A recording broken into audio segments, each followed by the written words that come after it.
Hey everyone, this is Chris from T3 Handicapping. I decided to record this video because we are about to launch the new version of our software here coming up at the first of the year. So I thought this would be a great opportunity to kind of show you some of the new features, show you what it looks like, and some of the changes that we've made. Ultimately, a lot of the mechanics are going to be very similar to what you used before. There are some new things that we've certainly added to try and maximize, obviously, your profitability at the racetrack. But the most important thing is I think we've really made this now a tool that you can use for handicapping.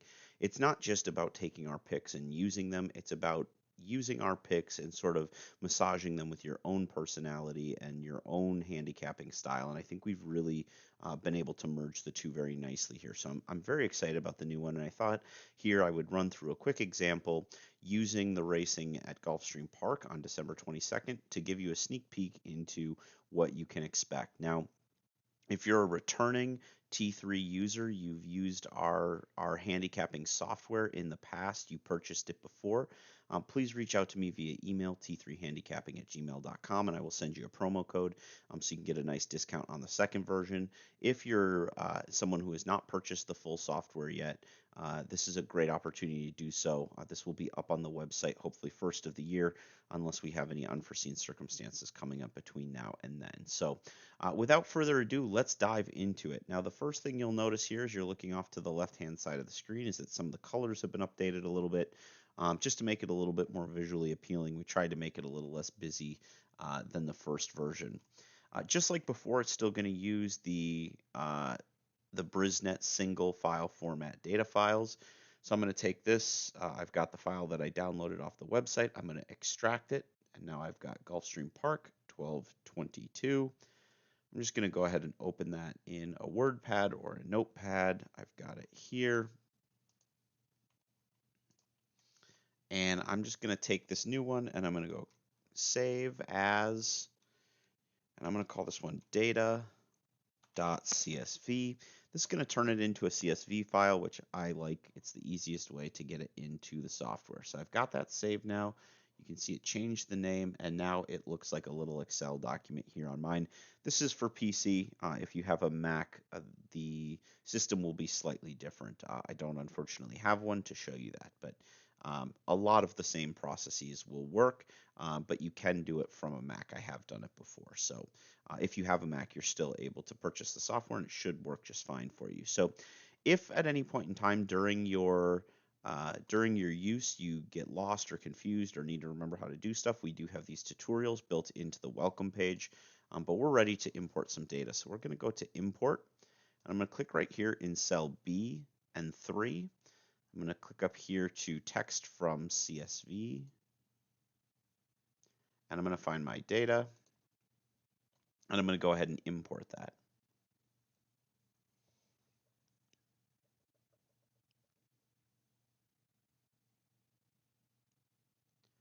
Sometimes it takes a little while when I'm doing the video recording as well, just because the computer is using a lot of bandwidth.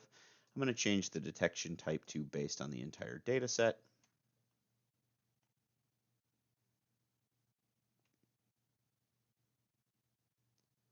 And then once that comes up, I'm going to go down here to this little drop down arrow, load to.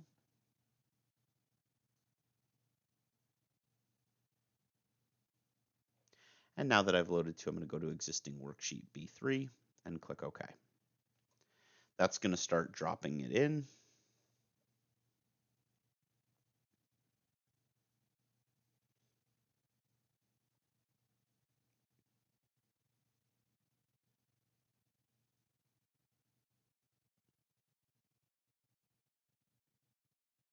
And there we go. Now we have our data loaded in.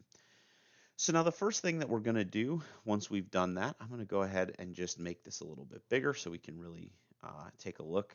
The next thing I'm going to do is I'm going to dive in here to the track profile. Now there is a couple ways that you can do this. One way is that you can go to twinspires.com. You can pull up your betting account. You can go look at the tracks and you can see the best and worst run styles.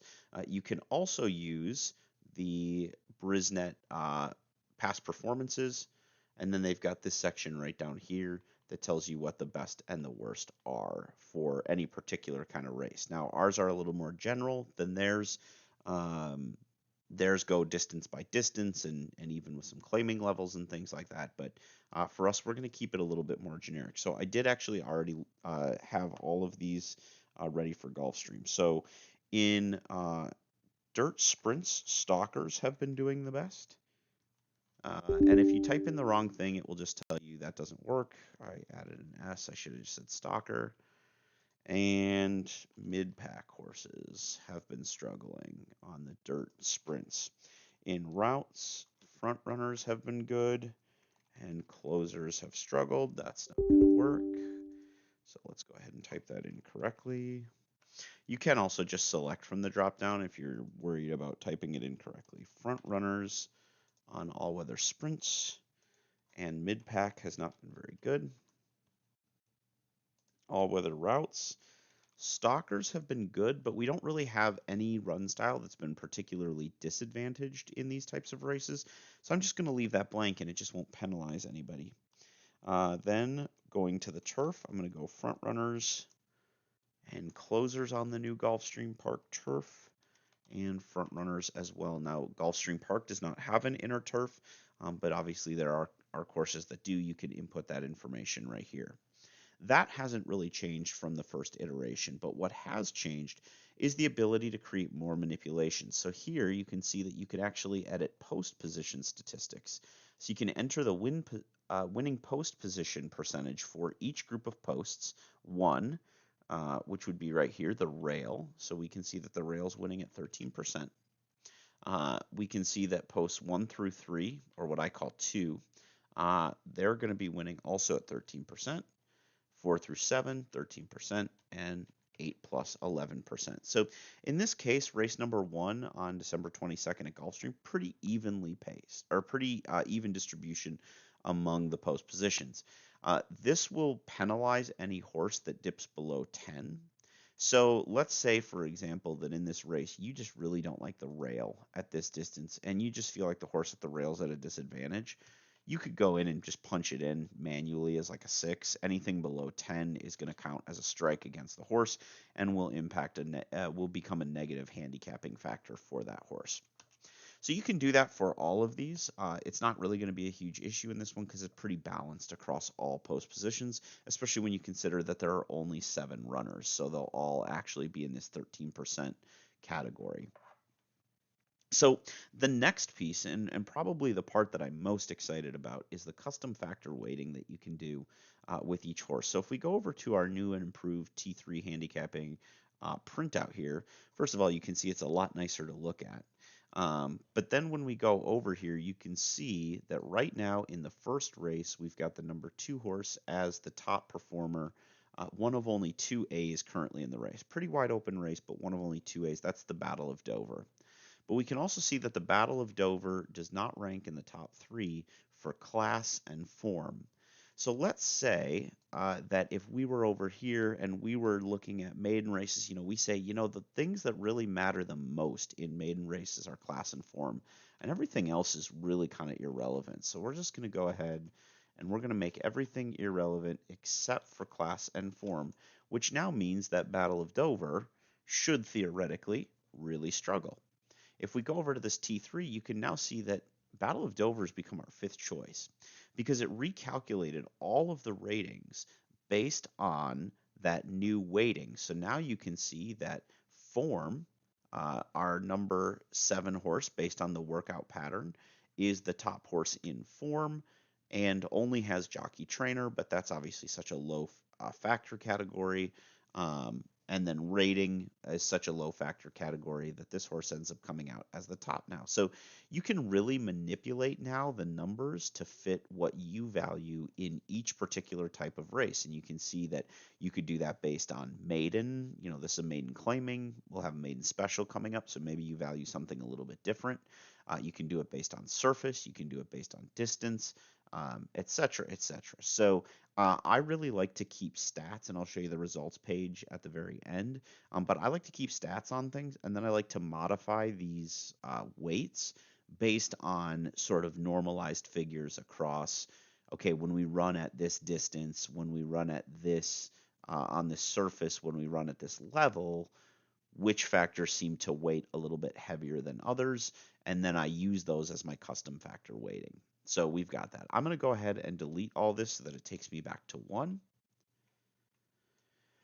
And then the last thing that we have on here that's a little bit different is this, which is a 3 strikes in your out box. So you go ahead and click on that, and you will now notice that when establishing the grades for the race, it will eliminate any horse that has 3 or more strikes in column DG here. So now you can see that any horse with 3 strikes has basically been removed and will not be factored in. You can see that the rankings exclude those horses now. And so if you're looking to try and eliminate horses, that can be a really nice way to do it. I'll be honest, it's a nice thing to use if I do need to kind of shrink things down, if I want to get a picture of how many horses have a lot of negative factors, but I do typically play with this unchecked. Unless I have a specific need where I really want to see that, I do tend to leave it unchecked, but it is there as an option for you, particularly if you're trying to make your tickets a little bit skinnier. That can be something that can be really helpful. Perhaps the most influential piece, so that's kind of everything for track profile, but the thing I'm most excited about with our new software is the user entry page. So in the old versions of the software, there was a lot of manual editing of the data, and we've pretty much eliminated the need to go into the import file and edit anything at all. So let's say, for example, that this race here, race number 1, which is this maiden claiming race that I have over here, let's say that this race gets taken off the Tapeta and gets put on turf. Now, I know Gulfstream Park never does that, but let's say that they did. All you have to do is in the light blue box, just type in the new surface, and it will update everything. So we can see now that when we go over to T3, we can see that the first race is now being contested on turf.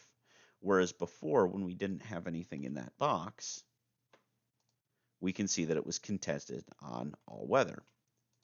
Now you'll also notice over here, our pace lines that we're using are going to be different. So when it was on all weather, we were using all weather. If we flip it over to turf, now the lines that we're using are going to be different. So really easy to switch the surface of a particular race. The other things that we have on this page is the ability to easily scratch. So let's say that Sable Storm, that first time starter, is not going to participate. All you have to do is type an S in, and that horse will be removed. And then when we come over here, you can see that horse is also removed from here. We also now have the ability to quickly make jockey changes. So let's say that Battle of Dover is now going to be ridden by Irad Ortiz. All you have to do is type in the jockey's last name and first initial, and it will automatically look up, based on the list of jockeys riding today, what that jockey's win percentage is. Now, if you have a jockey that is getting one mount on the day and it's the mount that they were changed to, they won't be in the database, and the new jockey percentage will just come up as question marks. So if you ever see the question marks, it just means that's probably their only mount for the day, and therefore the system doesn't have the ability to look up what their win percentage is, but at least that will be noted for you. Now you can notice when we come over to T3 that this one has been put in as Irad Ortiz, and the win percentage has been switched to Irad's winning percentage.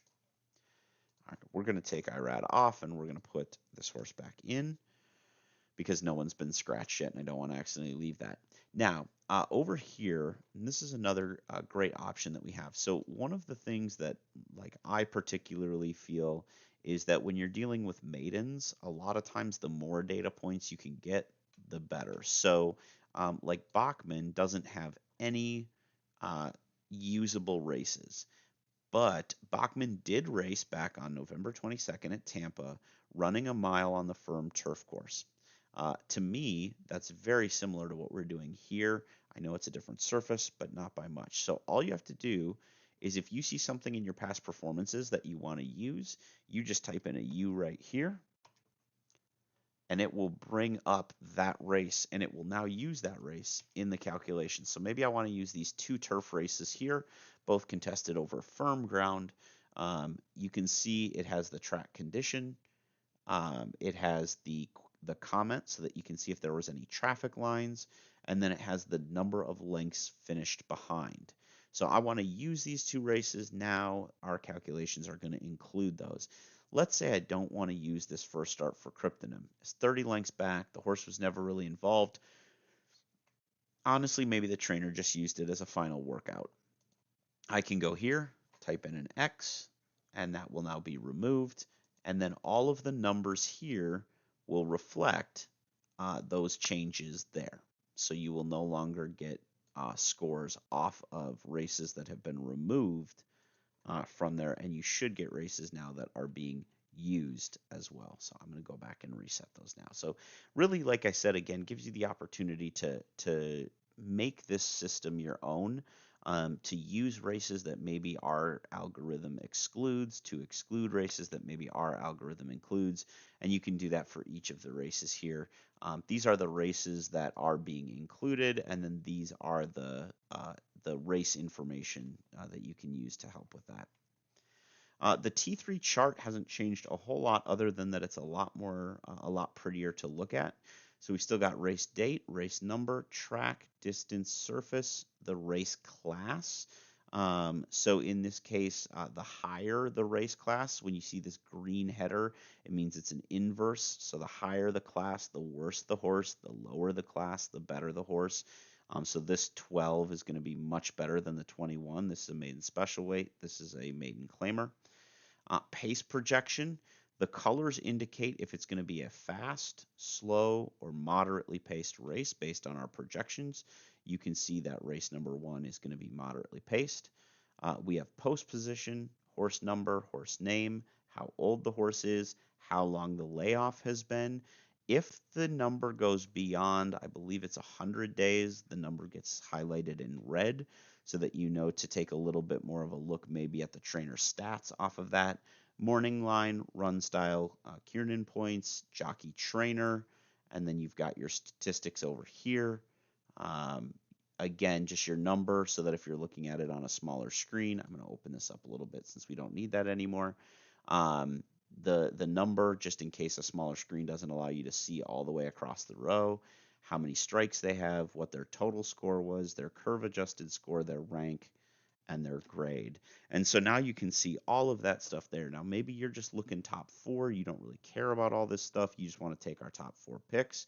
You can come over here to the picks grid, and now you can see that we've got the race conditions, we've got the date, the track, the chaos rating. So the lower the chaos, the better. It's on a 0 to 1 scale. So here we can see horses coming in, 0.5. We expect quite a bit of chaos here. 0.8, there would be a high level of chaos here. 0.33, generally moving towards lower chaos. Looks like the most formful race, or the most likely to be formful, is race 8. This is just based on how many horses do not have data. And so that's where this chaos rating is coming from. I can get a little closer there so it looks a little bigger. Hopefully this hasn't all been too small as we've been going through. You can see our top 4 selections. Here's our top play, which is Dynamic 1 in race number 7. And then you can see a series of live long shots, horses that may be interesting to get into the mix. Here we've got our new and improved T3 boards. You can see that we've got the race and the race conditions, how quick the pace is projecting to be, and then which horses go in each of the spots. If you followed our picks in the past, you know how we kind of utilize these boards to put together our vertical tickets in order to try and harness some prices or to press up certain combinations that may be worthwhile.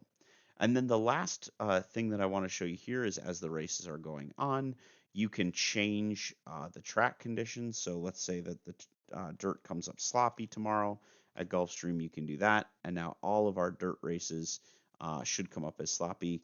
I can see I've got a bug there. It should only be adjusting the dirt ones. It should be leaving all the other ones alone. So I will get that fixed before it comes out to you. And then when you're typing in, you can just keep track of your scores in here, and then everything else will populate. So let's say Dynamic 1 goes ahead and wins the 7th race. I'll just type in a 4 there. Let's say he wins paying off 350.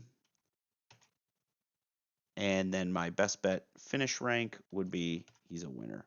And now you can see it'll populate. And so you can actually transfer this over really simply to a sheet that you use to track results. And then this is how you can start to build some of those weights. So I hope you're as excited about the new software as I am. I think there's a lot of great additions that are going to make this uh, much more responsive to the way you handicap. It's going to allow you to play. And it's also going to allow you to separate yourself from other T3 handicapping users as you kind of press up certain factors, as you use certain races that other people may not, etc., etc. So if you have any questions, please feel free to reach out. Again, t3handicapping@gmail.com. You can follow us on Twitter at handicappingt3. Um, those are probably the best ways to reach us. You can also follow our page, T3 Handicapping Horse Racing, on Facebook as well. Please reach out if you have any questions. But like I said, this version of the software, once we get the final bugs worked out, will be up and ready to go on January 1st. Cash those tickets.